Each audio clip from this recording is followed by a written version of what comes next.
my experience is with people that we're probably running at about 51% of our capacity. You can think about this yourselves. I often ask undergraduates how many hours a day you waste or how many hours a week you waste. And the classic answer is something like 4 to 6 hours a day.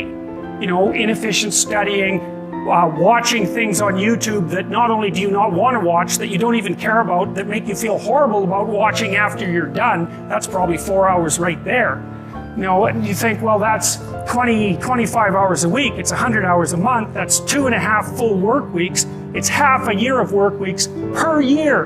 And if your time is worth $20 an hour, which is a radical underestimate, it's probably more like 50 if you think about it in terms of deferred wages. If you're wasting 20 hours a week, you're wasting $50,000 a year. And you are doing that right now. And it's because you're young, wasting $50,000 a year is a way bigger catastrophe than it would be for me to waste it, because I'm not going to last nearly as long. And so if your life isn't everything it could be, you could ask yourself, well, what would happen if you just stopped wasting the opportunities that are in front of you? You'd be, who knows how much more efficient? 10 times more efficient, 20 times more efficient. That's the Pareto distribution. You have no idea how efficient people get. It's off the charts. A lot of people talk about talent, and they say, look, you are multi-talented, and that's why you're a superstar. You differentiate, though, between talent and hard work. Absolutely. I've never really viewed myself as particularly talented. I view myself as, slightly above average in talent. Where I excel is ridiculous, sickening work ethic. While the other guy's sleeping, I'm working. While the other guy's eating, I'm working. While the other guy's making love, well, I'm making love too, but I'm working really hard at it. I'm working really hard at it. So when the phone rings and an alarm goes off, says Denzel Washington right now is hooking up, you got to go at it right now, right? For me, man, it's like the separation of talent and skill is one of the greatest misunderstood concepts for people who are trying to excel, who have dreams, that want to do things. Talent you have naturally. Skill is only developed by hours and hours and hours of beating on your craft. And, for me, I feel like I have a relationship with the audience. They agree that they're going to go in droves, and I agree that every time they go, it's going to be better than the last time. So I think that's part of the relationship, and I'm going to hold up my part as long as they keep holding up theirs. You have to enjoy it. If you don't enjoy it, you're not going to be a good student. And that's the most important thing that I did in my own education, is that I really convinced myself to enjoy a lot of the studying that I did. I was very intrinsically motivated, and so that just worked out really well for me.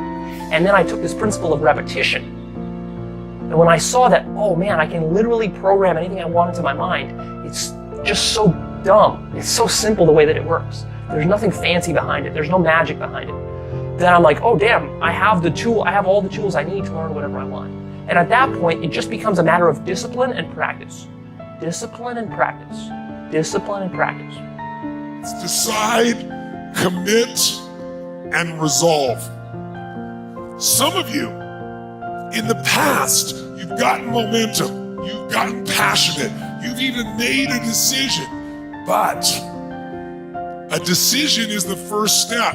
Decision is like a war. I gotta do this or that. All right, I'm gonna make myself do this. But commitment is when you now, after you've decided, you commit to do this for the long term. Whether it's hard or easy, doesn't matter. You're doing this. It takes it from this moment and it carries it into the future even when things are difficult. And the third state is resolve.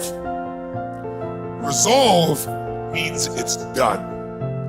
It's like, it doesn't even if you took action, it's done inside you, so it's done out there. There's no question whatsoever. Then once you decide, the only way the commitment and the energy and the momentum continues is if you take immediate, massive what, my friends? Massive what? Write down in your notes, massive action is the cure-all. Massive action is the cure-all. If you're having a difficult time with something, your relationship isn't where you want it to be, your finances are not where you want to be, your body's not where you want to be, your business is not where you want to be, you need to take massive action. And if that doesn't work, try something else. If that doesn't work, try something else. Keep going with massive action and you will find the way, because it will give you momentum. There's so much knowledge out there, so much information, so many ways to get better. And we make so many mistakes. We're the product of our mistakes. And oftentimes the lesson is sitting there right in front of our face. It's there to be learned, but we miss it, or we don't pay attention to it, or we think we know better until it punches us in the face. And the most important thing to learn is that we have so much to learn. We all do. And we can learn from school and from people and from experience, and we learn from life. But you have to process the information. You have to absorb it. You have to accept it. You have to open your mind. You gotta free your mind so that you can learn and make real progress. And as far as regrets and things I wish I would have done differently, of course. Hindsight is 20/20, and looking back, of course, who wouldn't want to take another go at something and improve on the first try by doing it again? But the fact is, you don't get that chance. You get one shot at this gig right here. Life. One life. That's all you've got. And regret, in and of itself, it's worthless. It does nothing for you. In fact, the only valuable thing in regret is the lesson you learned, the knowledge that you gained. But walking around filled with regret gets you nothing. So, learn and move on. Don't let regret beat you down. Don't be a slave to regret. No. Let it teach you. Let it make you better. Let the fear of regret fuel you to take action today, now. To take action now to become a better person. So I would say to little Tom, you need to understand that the whole point is growth. Your talent and intelligence are not fixed, they're malleable. So you suck at skateboarding because you're afraid of pain. So the only thing you need to know right now, the point is not to avoid the pain. And you need to stop asking yourself, what's the least you can do to get good? And you need to start asking yourself, what's the most you can bear to become great? Once you understand the whole point is to let the suffering and the pain harden you into becoming the version of yourself that you need to become in order to execute at the highest level, to be world-class at anything, and stop avoiding it, stop being afraid of it, and start understanding for what it really is, which is the thing that shapes you. So my entire youth, I feared pain. I moved away from pain. If something was emotionally or physically difficult, I avoided it.